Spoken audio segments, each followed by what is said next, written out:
Iya, makanya saya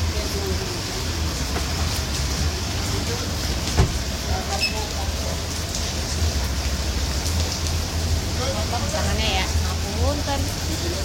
Jaki. Ya.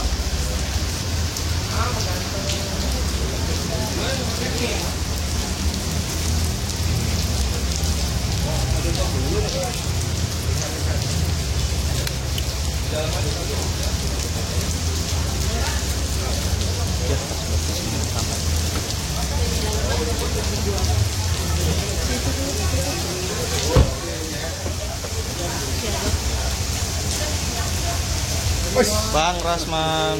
Halo Bang. Halo Bang Lihat. Sehat Bang? Masya Allah. Bang, ya. Agenda hari ini. Terima kasih Ngapunten. teman-teman media yang saya hormati. Di atas itu sudah ada rame beberapa pengacara saya.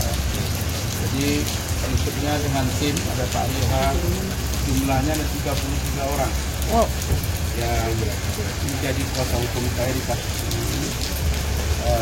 Prinsip saya adalah kedatangan saya hari ini dalam rangka memenuhi panggilan penyidik yang sudah dikoordinasikan dengan Pak Kapolres, Pak Kasat, Kanit, untuk saya diperiksa sebagai korban dan sekaligus pelapor terhadap penganiayaan yang dilakukan oleh saudari Nikita Nursani Mawardi kepada saya beberapa hari yang lalu, dan itu sudah diakui juga oleh yang bersangkutan bahwa dia mengatakan bukan saja pantas untuk ditonjok.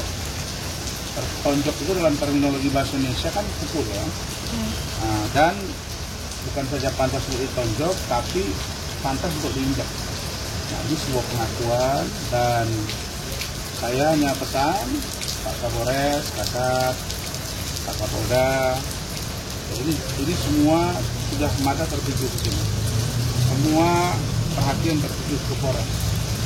Saya terima kasih banyak lawyer yang sudah respon mendukung saya, bahwa sedianya lawyer itu mendapat pengamanan dalam pengertian secara spesifik, dan itu saya dianiaya di kantor polisi, dan seharusnya juga di situ saya aman, tapi justru tidak aman.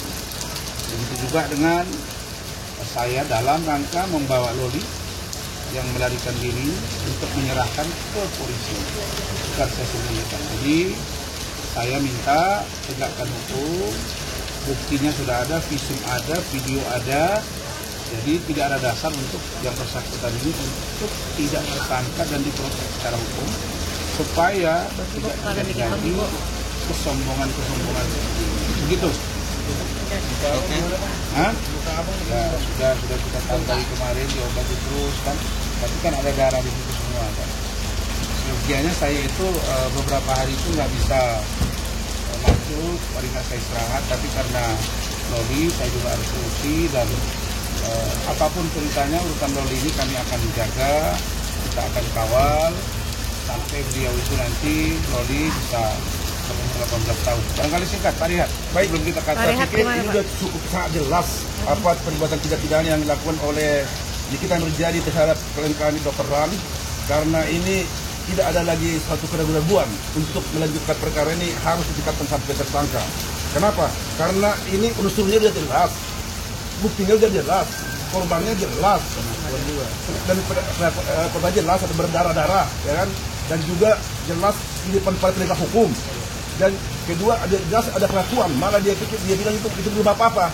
Jadi ini memang harus jelas, perkara ini sudah harus duduk sesuai dengan aturan hukum dan harus segera diproses sebagai tersangka.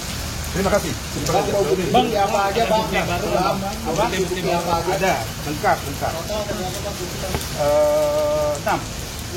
Ada video saya, video pertama video saya waktu pukul udara, kemudian video saya setelah pulang dari RSPP Rumah Sakit Pusat Pertamina ada di wawancara media, kemudian keterangan saksi dari saya ada 2 orang, kemudian video dari MM sendiri yang mengaku telah menonjok saya. Jadi nanti tambah yang lain. Oke ya. Bang, bawa 33 pengacara Bang. Hah? Tadi Bang bawa 30 berapa Bang? 33 Bang. 33 pengacara ini kalau saya biarkan bisa ratusan. Cuma saya tidak mau juga terlalu ramai di dalam. Tapi ingat ya, ini pengacara yang penegak hukum dipukuli di kantor penegak hukum. Ini kan bukan saya berarti tidak bisa memukul dia, bisa banget. Apalagi dia bilang dikeroyok dia. Kalau dia dikeroyok, habislah dia. Kira begitu. Ya. Yakin haruslah. Kalau tempat orang sudah jelas terbukti begitu, terus sudah ada pengakuan juga, ada saksi juga. Jadi mau diapain dia? Dia yang punya negara ini.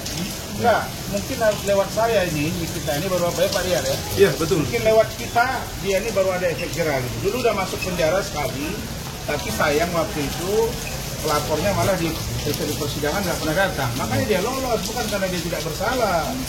Ya, masalah. Saya terima kasih lah buat Fitri, buat yang lain, dan saya lihat itu ada katanya hotline. Sudah dihubungi di kita Mirzani, ya dia bilang, saya kan mempelajari kasusnya kan nggak dari awal, ya kan selama ini suka cuap-cuap, gabung aja Hotman kau di sana, ya, nggak akan kuat Fahmi menghadapi ini sendiri, itu loh, kasihan juga, kan kau tangguh kau. Oke, sudah. Yuk Bang. Hah? Menolak permintaan kita Bang. Kenapa? Hotel menolak permintaan kita. Nggak tahu saya kenapa dia tolak, padahal ini cari kasus viral ya, nebeng. Dia bilang, saya kasih satu data ya, bahwa Hotman itu sering kok nangani kasus nggak dari awal. Contoh kasus mana? Kasus Vina Eki, dia kan di akhir juga. Yang kedua, dia nangani kasus rektor Universitas Udayana, itu kan juga di akhir. Begitu juga dengan Budi Said. Itu cerita Budi Said udah lama, klien saya juga waktu itu Exyanggra ini kan. Jadi itu sudah dari awal, dan kasus ini dari awal dia ikuti kok, dia udah komen. Cuma mungkin dia nggak berani head to head sama Pak Rihat, ya kan, sama kita semua. Oke.